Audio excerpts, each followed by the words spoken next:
আজকের লড়াই থেকে বুঝবে শিরা লড়াই মির্জাপুর মাঠে আজকের শিরা লড়াই আপনারা দেখছেন।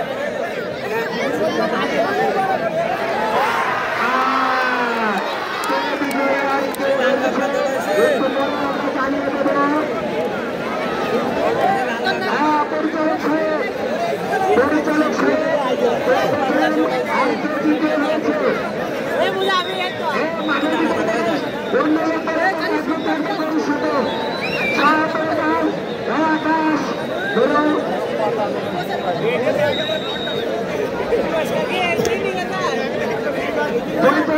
নাইন বিচারি আমার নাইন